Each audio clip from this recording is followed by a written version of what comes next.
In this episode, we reviewed Model Shop from 1969. This was written and directed by Jacques Demy, and it starred Anouk Aimee, Gary Lockwood, and Alexandra Hay.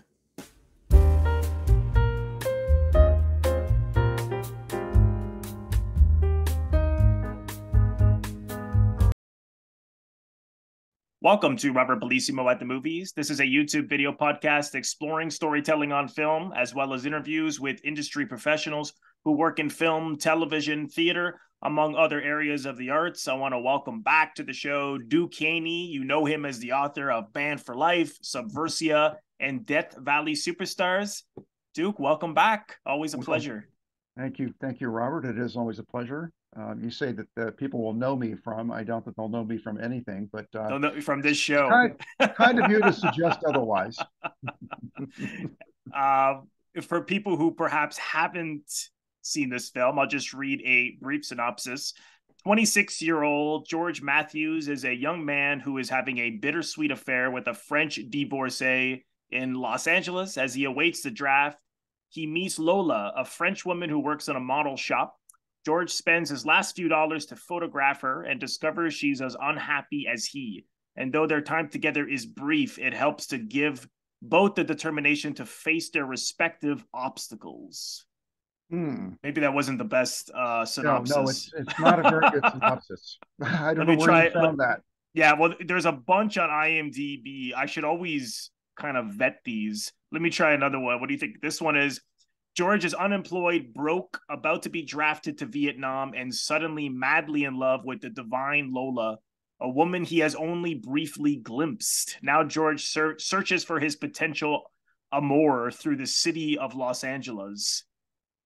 Well, I think that one better captures the spirit of the film. However, I don't know that that's a terribly good encapsulation. Yeah, and the other one's far too long to read, so we'll leave the synopsises out, and we have more than enough to discuss about it, so that people can take something away from it. Yeah, certainly. Do you remember when you first saw this? Oh yeah, I do remember. I remember how I first heard about it. It was through a film that, my God, hold on one second. Yeah, no problem. Let's I meant to turn off my phone. Jesus Christ. Okay. Why don't you rephrase that question? Yeah, no problem. So do you remember the first time you saw this? I remember, yes, I do remember the first time I saw it. I remember when I first heard about it. It was through a film called, in English, The World of Jacques Demy. It was made by Jacques Demy's wife, Agnes Varda. The documentary, yeah. Yeah, it's a documentary, and there was a brief snippet, that's redundant, brief snippet, but of Model Shop in the film, and it didn't look particularly interesting to me. At the time, anyway. And then I happened to meet one day in a cafe here in LA the director of a film called Los Angeles Plays Itself. Which is about, I heard about this. Right, Los Angeles as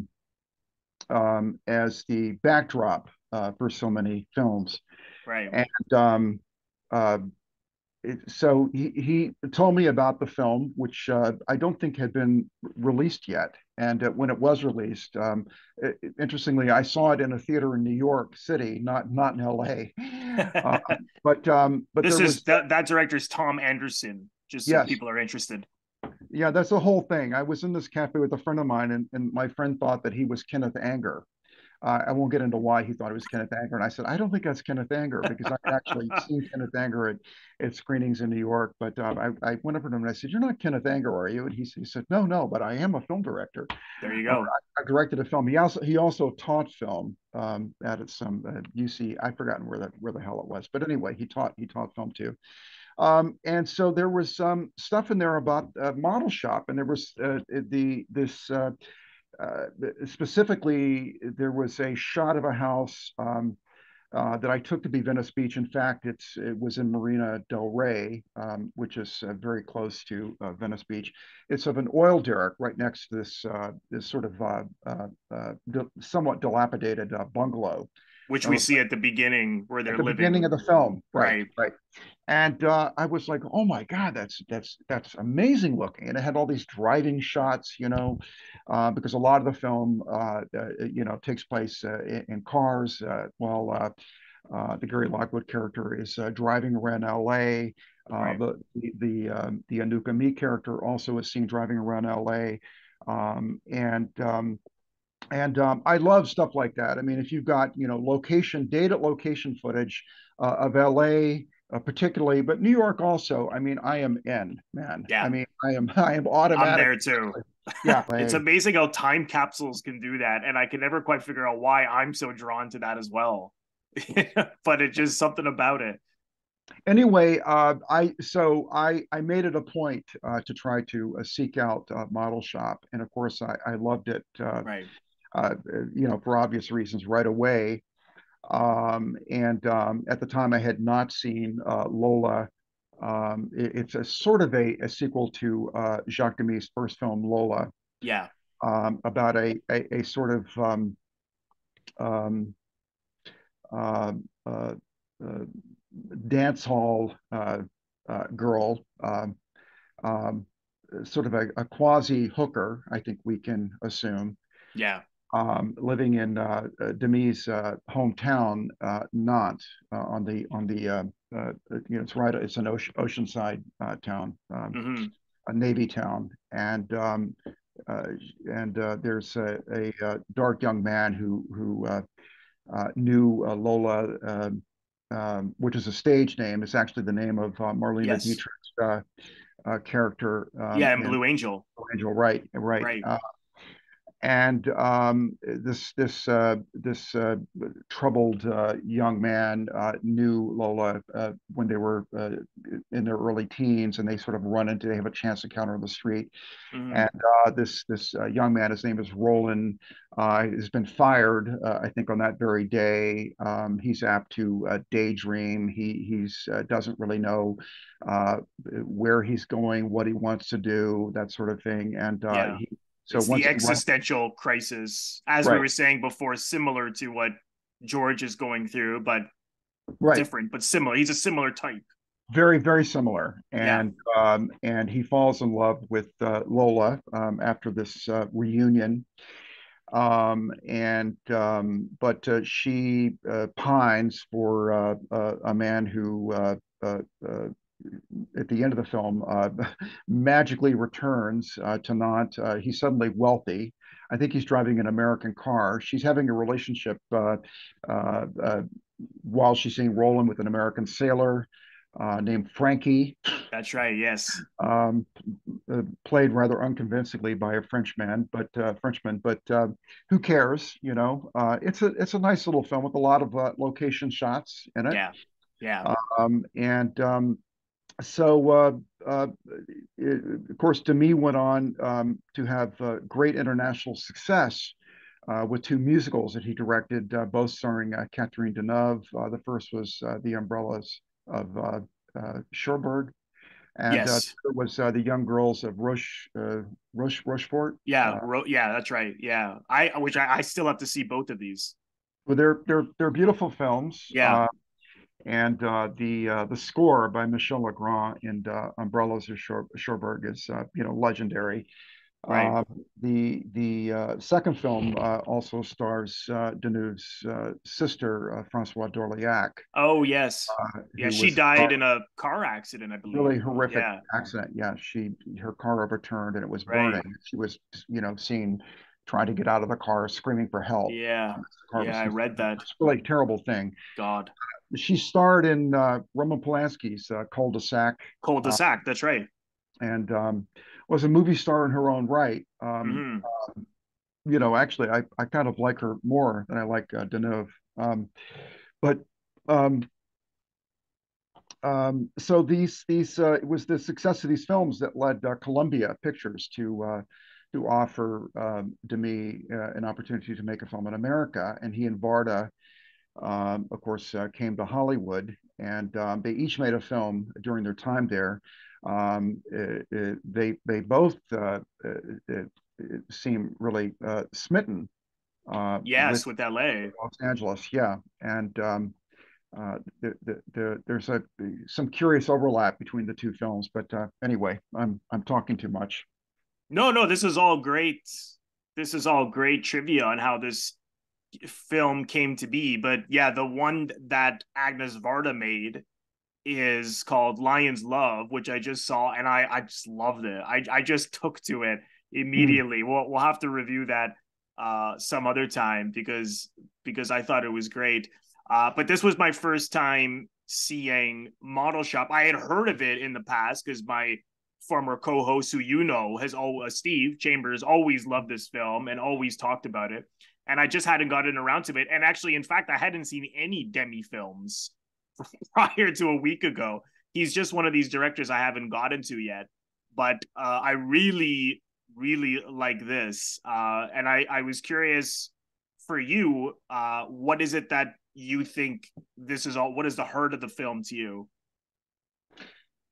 Um, well, there's a few things, but I think if I had to reduce the film to a simple formula, I think it has to do with a kind of circle of endings and beginnings, the way that endings become beginnings, and Yes, yeah, vice versa, I right, guess. Uh, because the character, the principal character in the film, George, yeah, it basically like modernist literature, Mrs. Dalloway, Ulysses, Under the Volcano, and so on. It takes place in a day. And it's a very eventful day. We find George with his living girlfriend, Gloria, who's an aspiring actress, asleep. Somebody come to reclaim oh, his somebody, car, yeah, the finance company, right? right, George's green cool MG, green MG. yeah, He's an aspiring architect, George. He's broke. He doesn't have any money, so he basically embarks on this quest to come by $100 to pay off the the monthly payment. He's 2 months behind on these right. payments for his car. So and in the course of trying to dig up this $100, which in fact he gets, Yes, he uh, does. yeah, he gets from this guy who's in the band Spirit, That's um, right. who Spirit actually did the soundtrack for the film, but they're in the film too. And But he spots this dark-haired woman in a parking lot, and he begins to follow her through the streets of Hollywood. It's rather reminiscent of Vertigo of Jimmy Mm. Stewart, Oh, Paul that's an interesting comparison. Yeah, Kim Novak, yeah. except She's that also all in white. It's very, yeah, she's like the guardian angel. like a ghost, I thought, almost like a spirit. But yes, there is, of course, there is that angelic Yeah, too. She has even her hair. There's a scarf wrapped around her hair, yeah. She and certainly right away does not look like that she's from there. I mean, and she's not. She's from France, but she's very glamorous looking, and so she stands out like a sore thumb, right. in a good way. And yeah, I felt that she sets him on, as you said, to begin again. Uh, but what I really enjoyed about the film is this existential crisis that George is having. He's it's making him more connected to death in a sense, because this being drafted into the Vietnam War is just a reality. Like, it's a strong reality. It's going to happen, and so it's just looming over his head. And you don't really know that until uh you don't know that right away. So at first you're like, okay, well, why is he, what is his problem? He's he questioning working. He's not interested in his girlfriend anymore. But then it little by little you put the pieces together as to what he's so worried about. And I thought that was interesting because yeah, how can one even focus if this threat of going to Vietnam and potentially getting killed is happening? How can and it's making him question his whole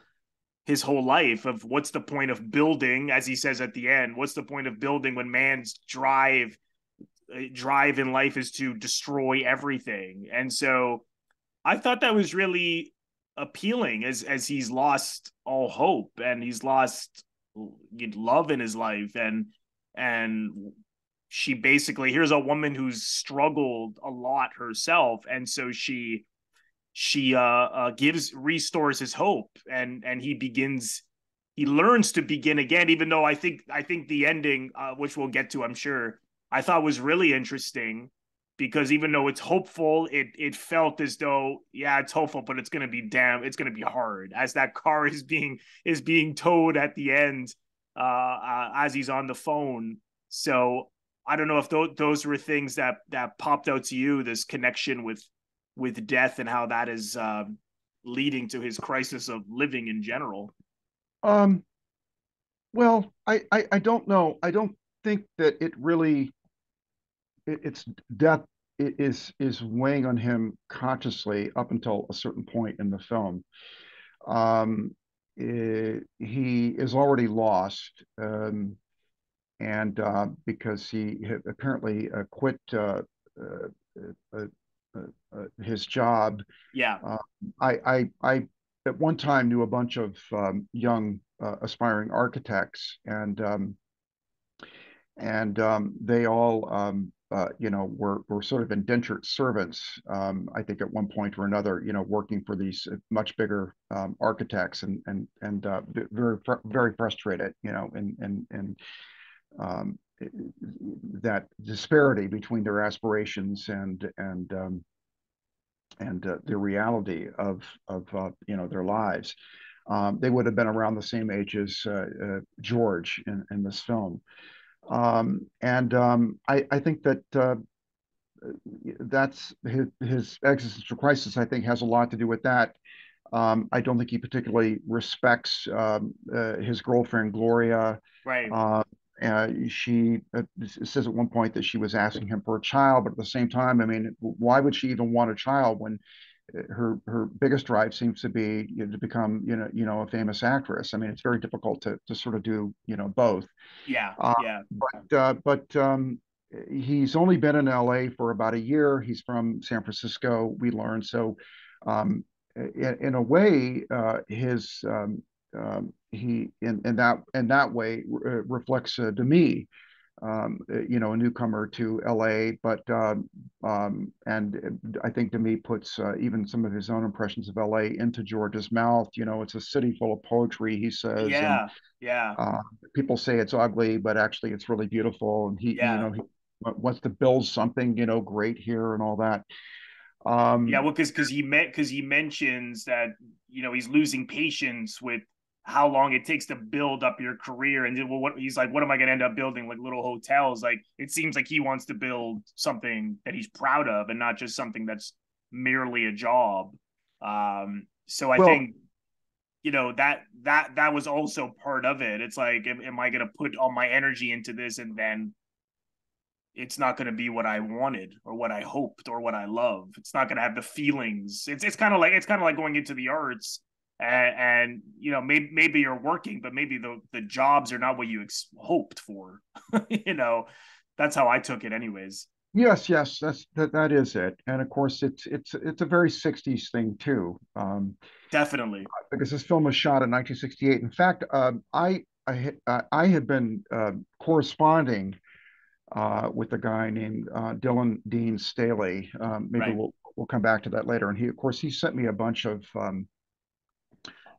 never before seen publicly Yes. stills taken on the set of Model Shop, because he's been researching the life of Alexandra Hay, Yeah. who plays Gloria, George's living girlfriend. She died so young. I never heard of her, and I read she died in '93, so she was 46. Yeah, well, she's quite striking. When I first saw She the film, is. She was. Yeah. when I saw the film, I thought, man, Gary Lockwood is insane. Chasing after Anouk Aimee. Yeah. Uh, I don't think she's nearly as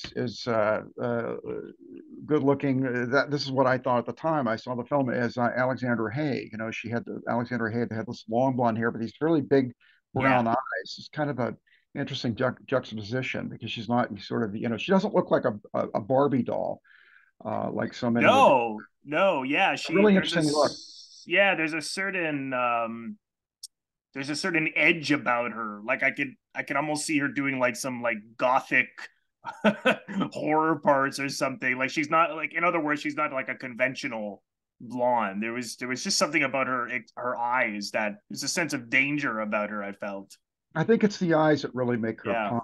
And I've even theorized that Gary Lockwood did not become a bigger star, a big movie star, because he actually has these sort of small dark eyes, and maybe it's Yeah. sort of felt like they were sort of shielded a bit by Yeah. them. They couldn't really penetrate the eyes or something like that. Yeah. He doesn't have the. I thought he was quite good in it, but he doesn't have the most expressive face. I think he's great, Yeah. but I thought he was great. we'll get into that, maybe a bit later. I mean, Certainly. I think he moves fantastically. He was really a very minimalist kind of actor. He didn't have a lot of training. He just kind of fell into acting. But anyway, this is the usual Hall of Mirrors uh, style of conversation that you always have with me, unfortunately. No, Um, no, no. It's good. but anyway, Dylan, my friend Dylan, had long ago had I'd forgotten this until I was going through her emails, a few days ago when we were planning to do this episode, and he had mentioned long ago that Model Shop was filmed in May and June of 1968, but I had forgotten about that. But I was looking through these stills that he had sent me, and there was a still of Demy on the set next to Varda. I think Alexander Hay is Oh, the possibly. birthday. Well, yeah, there's a birthday cake. I think Yeah. it's Happy Birthday Jacques on the cake, and I Yes. was like, oh, that's interesting. I looked up the day he was born. He was born on June 5th. Okay, so June 5th, 1968 was the day that Bobby Kennedy was Yes. shot in LA. Right. That so it's and I was immediately was able to kind of like nail down like a date. But although my Dylan had again told me exactly when it was filmed, but Which was a big part of Lion's Love, the Varda film, the Kennedy it's assassination. that's exactly the Kennedy assassination it looms large in Lion's Love, Yes, it does. Yeah. which is a film about a kind of a menage a trois, and then Model Shop is a film about a sort of love triangle in a way. Yeah. Yeah. It Yeah. develops over the course of this one day. But yeah, no, it was just extraordinary for me to realize that picture was taken on the very day that Bobby Kennedy was shot, and then of course he died the next Wow. day. Yes. And so uh, anyway, oh, and another thing about Lion's Love is that the characters in the film go to see a play called The Beard. At the beginning, Uh, right. right. And that was the play that Alexander Hay was doing that apparently brought her to the attention of Demy. Right. Um, and it was a notorious play in its time. I actually have a copy of the I want to read it, actually. The the, play. You the mean a copy of the first the play? first edition. Does it get any more 60s looking Wow. than Look this? at that. Okay, so Alexander Hay characterized the play as it's about Jean Harlow and Billy the Kid in heaven. Um, Right. but it's a kind of duet between these two characters. It's not realistic, these two characters are sort of dancing around each other, and it ends with Billy the Kid getting down on the, I guess, on the floor. He performs cunnilingus on Jean Harlow at the conclusion of the play. Right. That's actually even on the cover. I mean, that's supposed to be Billy the Kid with his head buried in the lap of Jean Harlow. I love it. And in the original production, the part of Billy the Kid was played by Richard Richard Bright. Bright, yes. Who people, for anyone who's not familiar with that name, you would know him as Al Neri in the Godfather films, as well as Pacino's brother in The Panic in Needle Park, which I love him in as well. Yeah, I love that movie. Yeah. Um, and I've forgotten that Billy Dixon was the name of the woman who originated the role of Jean Harlow. Oh, Uh, yeah, because I was wondering in Love Lions if that was Alexandra Hay. I didn't go back to check because I saw that before Model Shop, but I'm not sure if that was her. I don't think so. it's been so long since I've seen Lion's Love, I can't recall what we see Okay. of the play or what we don't see of the play. Yeah, But we see one scene. It's clearly Richard Bright, but I can't remember if it was Alexandra Hay in it. I don't think it's Alexander Hay. Yeah, But she's not listed on the IMDb. well, Michael McClure, who wrote the play, is a famous a poet, a Beat generation poet. He lives in San Francisco, and Sorry, it Alexander was Hay. Billy Dixon. Sorry to cut you off. Billy Dixon. I said it, Billy Dixon Oh, I'm earlier. sorry. I'm sorry. That's all Go right. ahead. No, no. And So Alexander Hay was in a production in L.A. And She was busted 14 times. The play was shut down That's by the LAPD apparently 14 oh times. my God. So they were busted again and again, and for obscenity. And incidentally, in Model Shop, there's an underground newspaper called Open City. Right. George visits the real life office of Open City on Melrose Avenue in Model Shop. Hmm. He's offered a job there, and uh, Open City. We see actually in one shot in the film George turning through a copy of Open City. It was an underground newspaper. That was the era of the underground newspaper. It was sort of a competitor of the better known LA Free Press. But anyway, Open City was shut down. They were busted for obscenity, shut down like a year after Model Shop Right. uh, uh, wrapped. Yeah, I think Alexander Hay came to the attention, as I said, of Jacques Demy while doing um, The Beard. Yeah. And she was under contract, I think, to Columbia, or she was in they had some sort of an acting program there, as was Harrison Ford. Yes, and Um, he was the first choice for this. he was the first choice. But apparently, the guy who ran the talent department there didn't think much of Harrison Ford. Yeah, I'm that's not a right. big Harrison Ford fan myself. Neither am I. Yeah, I never quite understood. I mean, I liked him best actually in his first big part, Bob Falfa in American Graffiti. I think it was all downhill from there, in Yeah. my. Yeah, he was good in that. There he sort of seems to have a sense of humor. He's such a curiously humorless actor to me. Yeah, he's never appealed to me. But Columbia apparently there was some kind of a contractual thing. I think this is what Dylan said that they had with Gary Lockwood, and they pushed Gary Lockwood to me instead.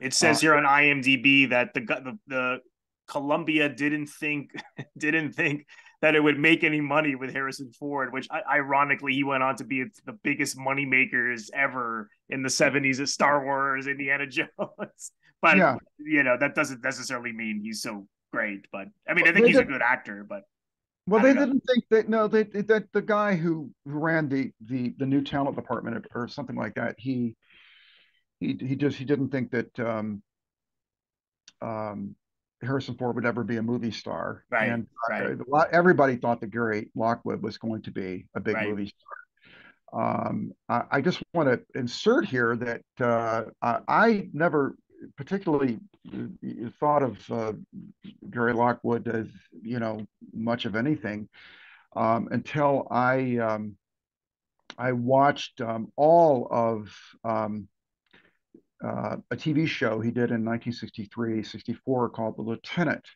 Right. It was Gene Roddenberry's first television show. And actually, of course, Gary Lockwood was in, maybe the most famous episode of Gene Roddenberry's subsequent show, Star Trek. Ah, Uh, but The Lieutenant is about a young Marine lieutenant um, uh, in the peacetime Marine Corps. Although the final episode, Lieutenant, has the Gary Lockwood character in Vietnam, and it's implied at the end of the episode that he's going to remain in Vietnam. right. And he was just fantastic on this show. There was a scene he did on that show. It was a very melodramatic scene with his father. His father was um, had a heart attack or something, was in a hospital bed, and they were talking about whether Gary Lockwood should, move home, resign from the Marine Corps, and move home. And I Lockwood did something in this I've never seen an actor do I don't I think it's the first time I've ever seen this. He starts crying, these tears start running down his face, and he turns from the camera.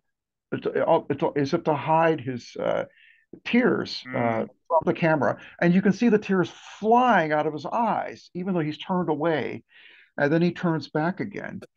So I did not have the sense watching that scene, as I often do when actors cry, right. that he was luxuriating. Oh, look at me, I'm a great actor. I can cry. Exactly. He turned away. So I decided that, my God, he was a much more sensitive person, actor, than I had would ever have guessed. Well, Uh, it's interesting because he has 95 credits and the majority of them are on television. He wasn't in that many movies, but to think that he was in this and 2001 Space Odyssey, which is, an iconic film, but apart from that, he's in some, just looking at his IMDb page, he's in some movies, but mostly TV. Because outside of these two movies, I don't know anything about him. But well, again, I thought he was great. I mean, that close up at the end as the camera moves into him, and he's trying to call um, Lola, and she's already left. I mean, just you mentioned tears. You could see how his eyes were watering, and it just was so seamless. He was so like he was trying to act peppy with the woman on the phone. He's like, oh, okay, yeah. So she got back to France. Well, that's good. And just tell her that I just wanted to say I love her. Like he's trying to hide it. And I think because he was trying to hide it so well, that's what was forcing it to come out. And I just thought that was stunning. It was a mhm. stunning close up. Yeah, yeah, no, he I don't know quite what happened with him because from almost the beginning, everybody was telling him he was going to be a huge star. Right. And he just lucked into. I actually have this kind of dumb little book that he Oh, did, because he was very oh, big on the I did not know that. autograph show circuit for a while. Uh, Wow. and I think that he just basically talked into a tape recorder, it looks like, for about 2 days, Oh, and makes a lot of irresponsible remarks and things. oh, well, that's interesting. That's He's always interesting. um, well, he was rather taken with himself, I think. Okay. But I don't know. Maybe he deserved to be. Yeah, he just sort of wandered into acting. He started off as a stuntman because he knew his way around horses, and there were a lot of westerns, of course, and that kind of thing being shot in those days. And then he just I guess looked so good that somebody eventually spotted him and said, hey, Yeah. we're gonna give you a speaking part. And then he It was went in a from play on there. Broadway with Jane Fonda, and then I mean it just took off for him really fast. Wow. It was on the basis of The Lieutenant, that TV show that Stanley Kubrick cast him in 2001.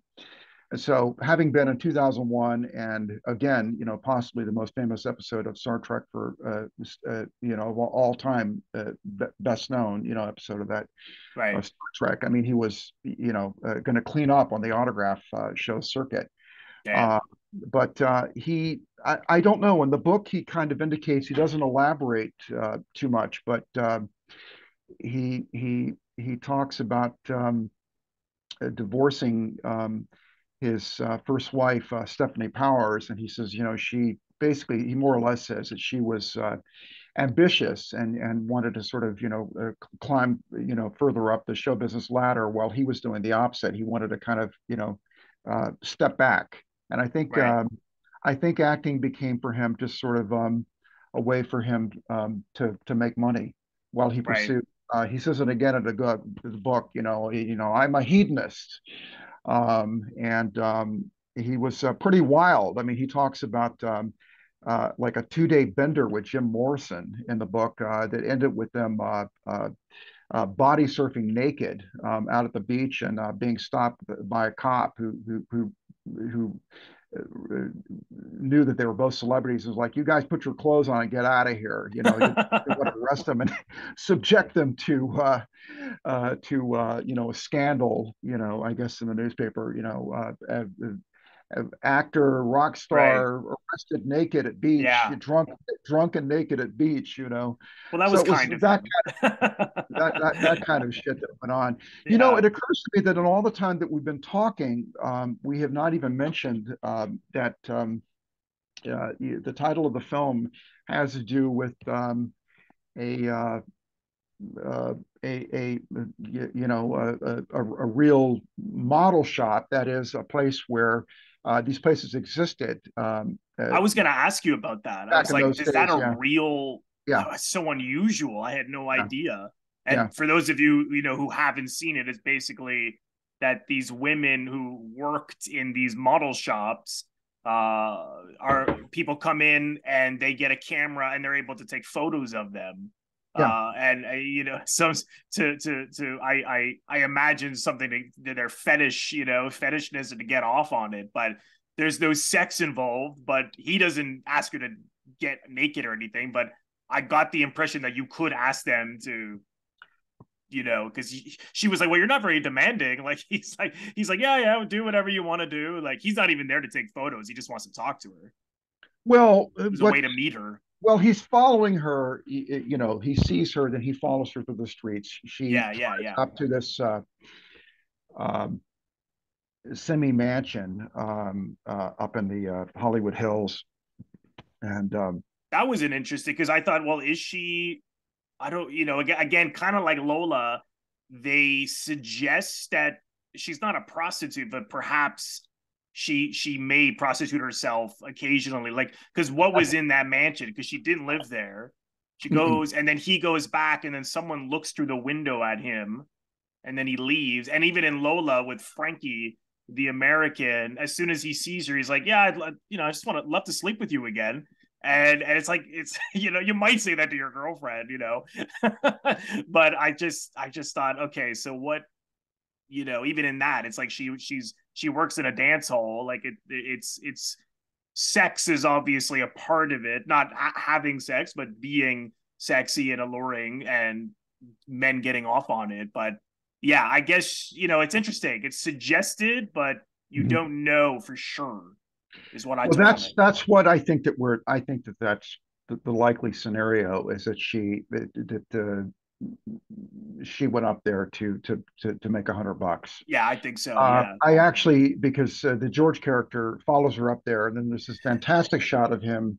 He gets out of his car. She knows he's following her. You see her look in her rearview mirror at him yeah, in his car. yeah, Of course, he has such a striking looking car. yeah, yeah.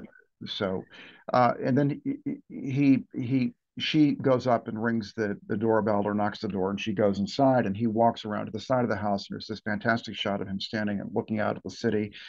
And later on, when he visits this rock band, Spirit, at their house. He talks about, his impressions of the city as he stood there and he looked out at it and all that.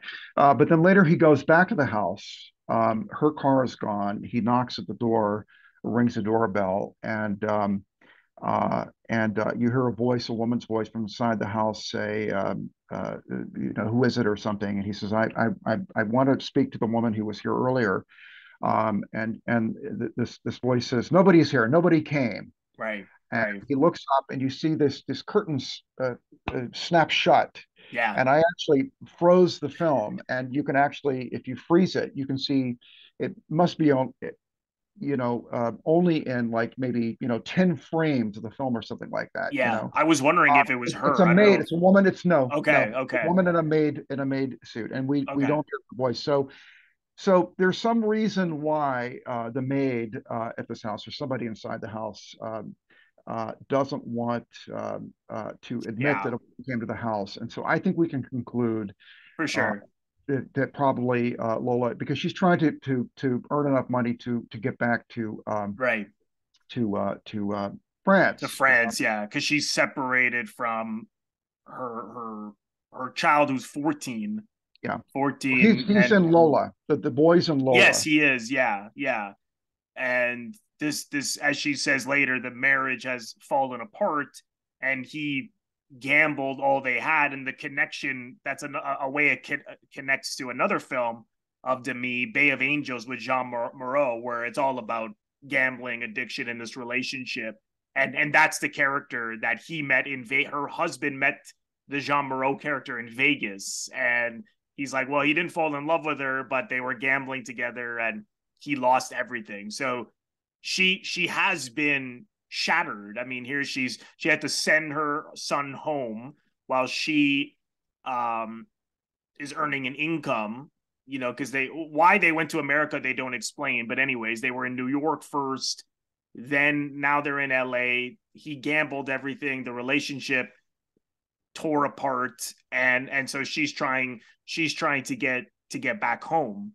Um which again was interesting because she's been through hell, and yet she's telling him, you can't, you have to have hope in life. So again, it's the guardian angel or ghost, however one may see it, um is what she conveys to him, even though this draft is looming over his head and he may be sent to Vietnam.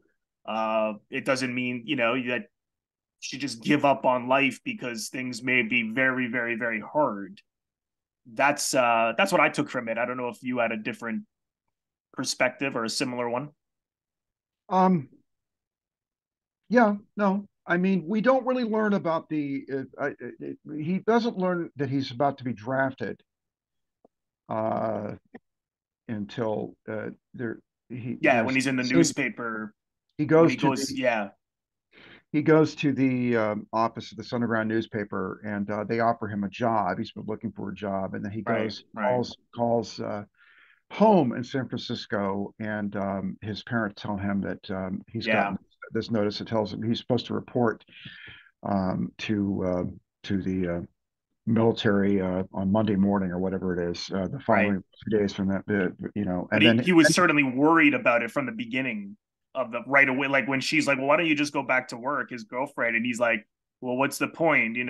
Work there. And then 6 months later, I get drafted. So it's certainly, it's just following his every feeling and his every thought, which I can imagine if, I mean, if I was in the 60s as a young man thinking, oh, fuck, they're going to draft me, I'd be thinking just like him. yeah. I'd be just as worried. Well, everybody in the scene in the Underground newspaper at Open City, it's all these young guys are all talking about Yeah. their draft status Yes. Yeah. and so on, and then it once he receives confirmation that this letter has arrived at his parents' house in San Francisco, he talks about mortality, and he says he had never realized that he feared death. He had never Yes. even Yeah. thought about death up until that moment.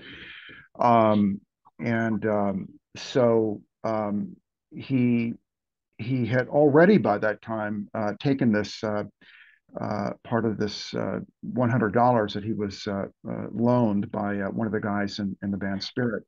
He's already spent that to go in and photograph Lola. Yeah.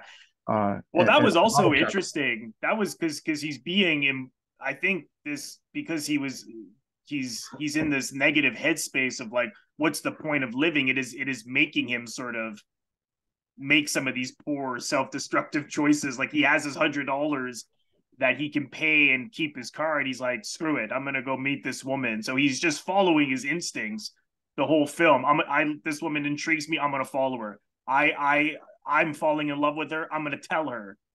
He's just following his feelings, which I thought was interesting because it's almost as if someone said to him, you have 3 months to live. Because I mean, I think he feels as though he's going to die, or that's just what he's telling himself. Like he says to his father, I love the conversations with the parents, because the father's like, hey, when I was in the war, it was a great time. It's like acting like it was like some college experience. And Mhm. and he's like, well, I don't want to die. But his father obviously has a different perspective. But Right. that phone conversation was so interesting because we never see the parents, and the mother seems to be controlled by the father, Mhm. and the father seems to just be this drill sergeant type, comparing him to his brother. So the relationship isn't very good. Mm-mm. There, I thought that was really interesting how we did that, where we never actually see these people, but we get such a strong feeling about who they are, or what Mhm. their relationship is like with him, anyways. Yeah. Well, he talks about it a little bit later with Yeah, Laura. with her, yeah, at the But to end. go back to the whole thing about the model shop, that was those businesses did exist in that period. Typically, the models were nude. In fact, there were also camera clubs that used to exist back then. Marilyn Monroe, uh, in her salad days, modeled for camera clubs in like a bathing suit. It would be all these, these guys, and they would, take pictures of her in a bathing suit. The same thing with Betty Page, who's one of the most famous models of Right, the Monroe period. Most of those pictures, I think that many of them, and many of the famous pictures of Betty Page, were taken by camera club guys. So the model shop, I don't know if that was what these places were typically called in that period, but yeah, they were sort of I think an extension of that that earlier idea of the camera club, where you get a bunch of guys and they'd have these models come in, and so there you could go to this place and you could select your model, and they give you the camera and the film, and it was so that's how Lola says she's been trying to earn the money to get back to France, because she's an illegal immigrant, she says, and right, right, her roommate, who is a topless dancer, helped her to get this job. So we can, perhaps her roommate, Barbara, George meets Barbara, briefly later. Maybe she worked, at this model shop at one point. Interestingly, one of the girls that we see, one of the other models that we see at the model shop, was a Playboy centerfold, had been a right. You Playboy centerfold mentioned, buddy there, Anne yeah. Randall, who, by the way, my friend Dylan spoke with her. She says Sharon Tate visited the set of Model Shop Oh wow, during the making, that Sharon Tate knew Demy. right. Um, Too bad and there isn't a photo of her there Sharon Tate. on the model shop set. That would have been cool. Oh yeah, well, yeah, that would have been. Well, we haven't seen all of the those stills. Right. I Does was anyone just know who took these pictures? Does he know who took them? a still photographer. Just whoever the still photographer was. Well, Okay. all movie sets have still photographers. I mean, Yeah. and there are shots that were sent to me of there was a deleted scene in Model Shop. There's a young man with a trumpet, this scene, talking to Gary Lockwood, and there's a bunch of shots of that guy. So that was a scene that clearly did not end up in the final Oh product. yeah, I'm just looking at it now. Yeah. Yeah, he's in a number of these photos, but Yeah, poor guy's not in the film. I don't know who he is. but we haven't even mentioned here so far that this film was a big influence on Once Upon a Time in Hollywood. Yeah, I read that. Yeah, I read and that, well, yeah, which I didn't like, but I don't like Quentin, so I'm yeah, biased. I saw the film I saw the film projected on the big screen at Quentin's Theater, the New Beverly, once. Right. And so, yeah, and in the film, he has Roman Polanski driving an MG identical to the Oh, right. I didn't the put that car. together. Yeah, with Sharon Tate in the car. So, yeah, Yeah, he and was going for the same, I mean, kind of that hangout film feel, but with, to me, without any substance. This certainly has a lot of substance to it, I feel, but Quentin's doing that whole what if this happened thing, which it just doesn't sit well with me. yeah, I'm not all that crazy about the film Yeah. either. Yeah. And I Same. think there's another potential reading of Model Shop, which is it it could be read as a kind of George's flirtation with the clandestine, um, um, because I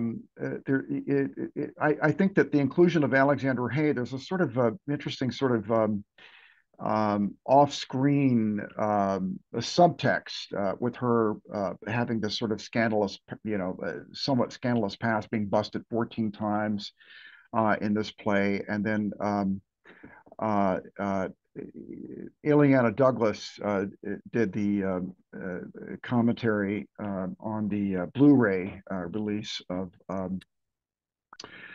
uh, Model Shop, and there's a scene where George goes into a sort of pool hall slash burger stand. Oh, yes. Yeah. Uh, and Ileana Douglas speculated that this was a gay place. She identified it as being on Selma Avenue in Hollywood. Actually, it's not there. It was in West Hollywood, which lends credibility to her theory that this could have been a gay place. Although I found out the name of it was called Jack's Pool Hall or something like that. So maybe it wasn't, like officially a gay place. Maybe just, like gay guys hung out there. Yeah. Well, a couple of the guys they're wearing like the One of them, one of them is yeah, kind of sorry, I think it was just one of them. yeah. What do you call those hats? Well, it's kind of a fetishy kind of, Yeah. like a akin to the cap worn by Marlon Brando in The Yes, Wild. exactly. That's what I'm talking. Um, Yeah. and but Yeah. you do see a young heterosexual couple, a Yeah, young when they come in, that yeah. they come in. So, no, then he goes into to this model shop. Actually, that was the true location of that place was right down the street from Jack's Pool Hall. This is the Santa Monica Boulevard.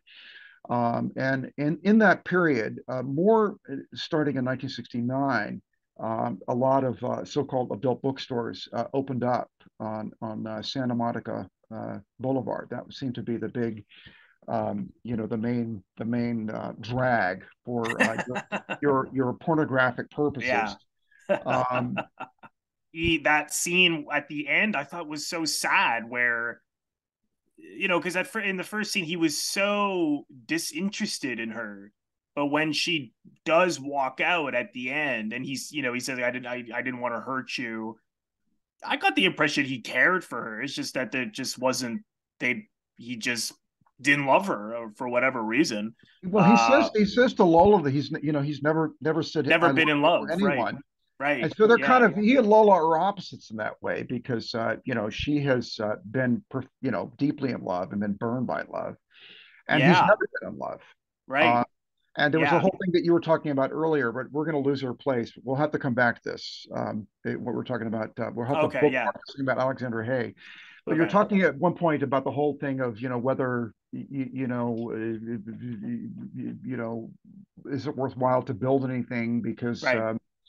because it all gets destroyed in the end because man is destructive and all that.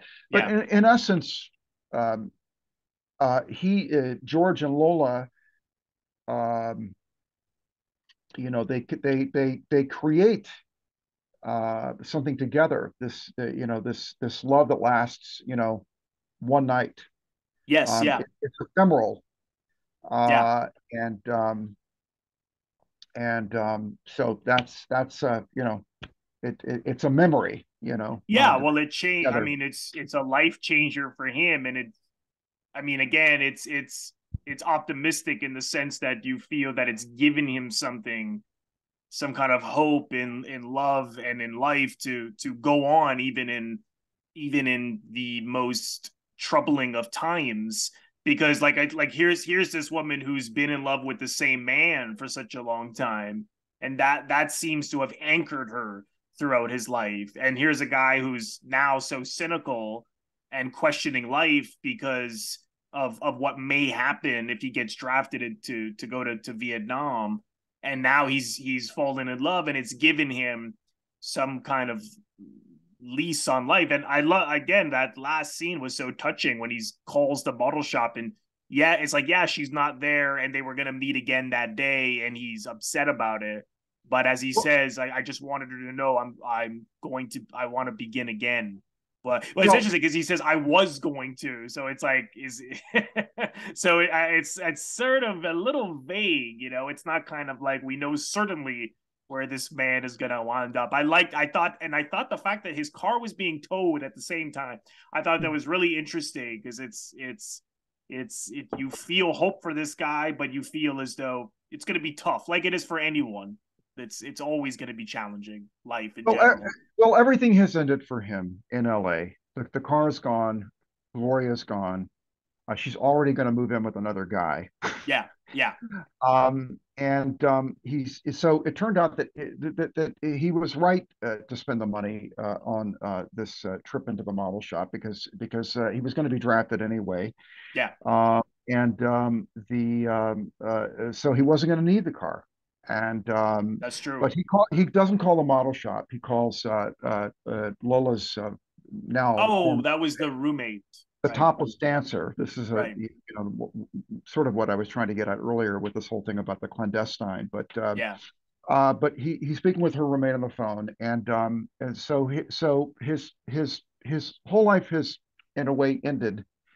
A new life is beginning, and it's the same for Lola. That's why I say to the film, if I had to reduce it to a phrase, it has to do with sort of the circle of beginnings and endings. To begin is to end, and to end is to begin. And by the way, he references circles at one point in the film. He says thing about all I do is just go in circles, and I try to kind of figure out what my choices are, something like that. yeah, And so he's about to embark on this new life, unwanted life in the military. But interestingly, at the end of the film, his the last words of the film are what is it? Always try. yeah, yeah. He He says it a few times. yeah, he says I wanted to let her know that that I wanted to tell Lola that I'm gonna try. Yeah, I'm gonna always try. always try. And so yeah, so you Yeah, persevere in spite of the fact that everything comes to nothing in the end. I guess it could be said.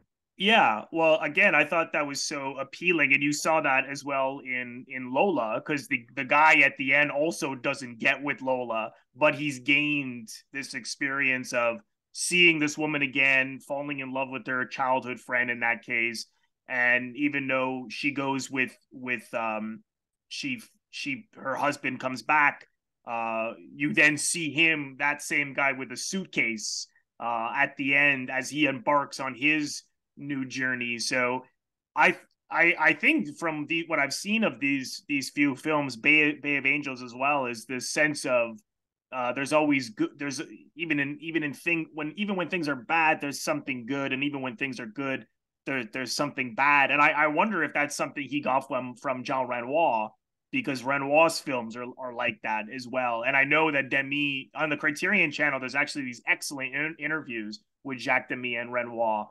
So I can only speculate that there was an influence there. But this whole thing of chance encounters, I find, it's like anything else, which happens in life. You're like thinking about some person, and then there they are, and what do you say right away? Small world, right? How do I bump into this person? and Demy has that in this film too. He sees this woman, then she's gone. I should have followed her. Then he sees her again, in all of LA. What are the chances, right? But it does happen, and that happens in Lola. It happens in Bay of Angels. I find that so interesting how he just has these hidden things that maybe only occasionally happen in life, but they happen throughout his movies, which I wondered if that was something you thought about, just in terms of how he structures his films and how his characters come together and come apart. Well, love is probably the paramount theme of French film, and a lot of French literature too. And the French they love love. They do. And I think, I don't know, the whole Anouk Aimee said something in an interview that I watched. She says something like, "Sometimes you meet a man too early or too late." And I I, um, I guess in Model Shop she meets the man too late. Yeah. Her perhaps her best known film is A Man and a Woman, and she was actually saying in that film it's about two people who meet at exactly the right moment. Right. Right. But yeah, I think that in Lola we see um, meetings between Lola and three men. It's the wrong time for each of those for two of those men, and it's Yeah, the that's right true. time for the man with whom she drives away at the end of the Yeah. film. The So in a father way, of the it's child. right, the father of the child. Um, um, Very improbably, he comes back to her. Yeah. But uh,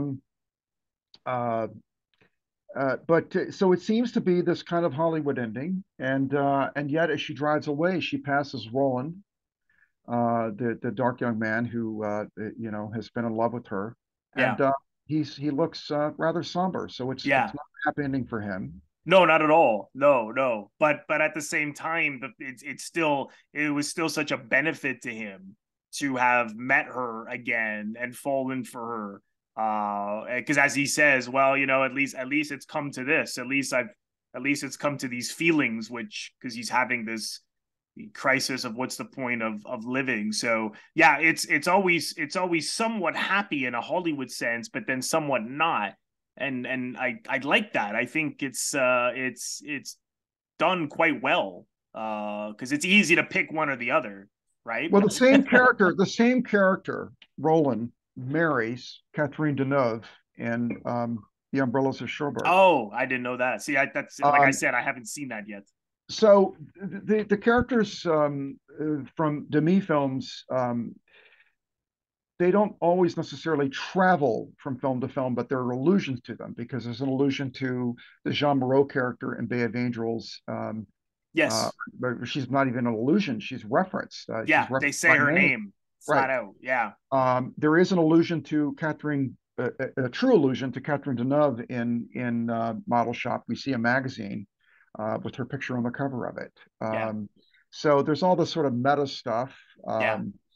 Incidentally, there's a little homage to Godard, to Breathless, Oh yeah, because there's a uh, Belmondo photo but that he's looking at.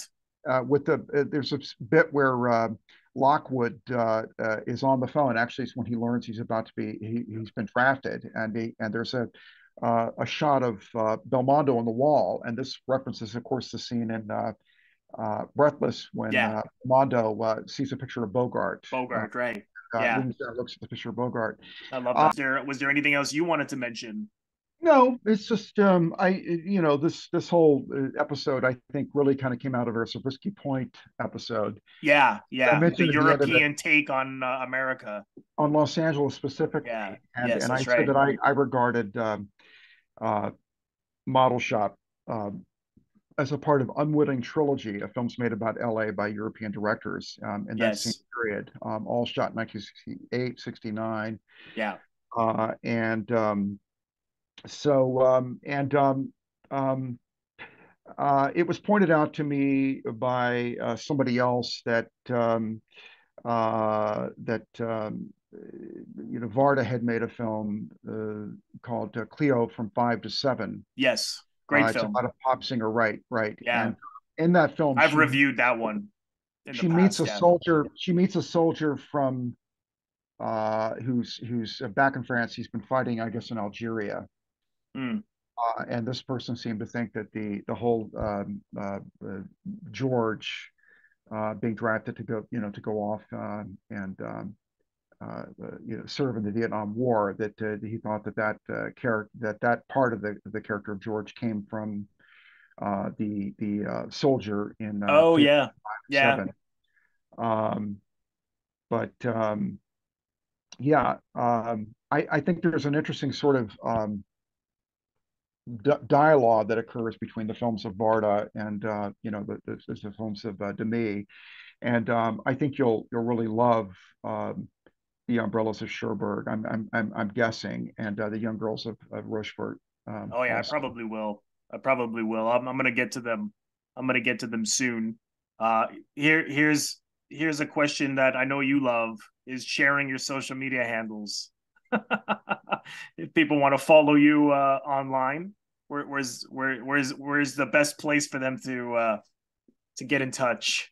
Well, there is no best place. When you're speaking of social media, from my perspective, there's no such thing as a good place. Right. But I'm on Facebook for the time being, although I'm rapidly, approaching that point where I'm going to flee again, I think. And I'm on Twitter as Subversia, which is the title of my second book. And I'm on Instagram, and that's about it. Fantastic. Well, I will leave the links in the description box below for where you can get in touch with Duke. So, Duke, thanks again.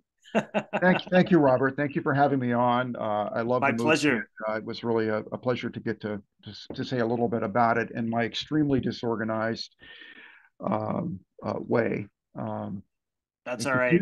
confusing way. No, no, not at all. Not at all.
Thank you so much, everyone, for watching. I want to thank all of my members on Patreon. If you're interested in becoming a member of my Patreon and receiving exclusive content, go to the link patreon.com/RobertBellissimo at the movies for full details. And if this is your first time here, please consider subscribing by pressing the Robert Bellissimo at the movies logo. You will see it floating above my head in the top left corner to your top left in just a second. Just click on that and then click the bell in order to get a notification every time I release one of my new episodes or when I go live. Also, comment below and let me know what you think of Model Shop. Click the like button and I will see you in the next episode.